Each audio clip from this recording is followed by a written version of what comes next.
Richmond Park is the largest of London's royal parks, and at 2,360 acres is the largest walled city park in Europe. Its association with royalty began in Edward I's reign in the late 1200s, when it was known as the Manor of Sheen, and it only became Richmond Park in the reign of Henry VII, and then turned into a royal deer hunting park, much to the fury of the locals, when Charles I moved out here to escape the plague from London. Eventually, he partially gave way and kindly allowed local residents right of access by way of a ladder in the wall. The descendants of the deer introduced for sport live wild in the park and give the landscape its particular look through their constant grazing of the trees and the grass.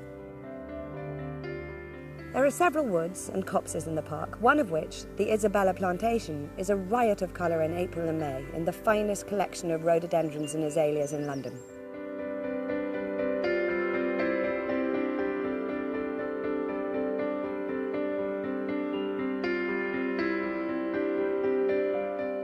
On King Henry VIII's mound is a spectacular, uninterrupted keyhole view of St Paul's Cathedral, 12 miles away, through a viewing corridor down a specially maintained avenue of trees which has been there since early 18th century.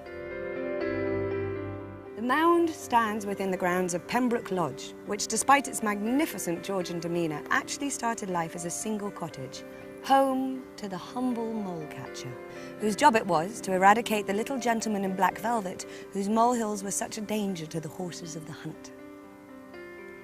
It was subsequently enlarged and in 1787 granted to the Countess of Pembroke, whose relationship to King George III might be described these days as that of just good friends.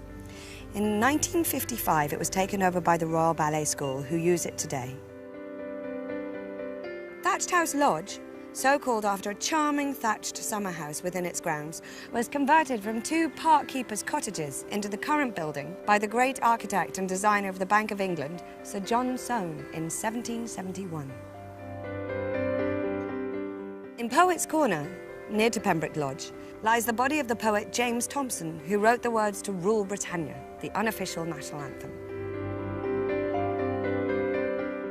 Above all, there is nowhere like Richmond Park if you want to go for a long walk in Greater London. You can go for hours without barely seeing a soul as you wander past magnificent oaks, lovely, lovely woods, forests and beautiful lakes. It is a perfect paradise.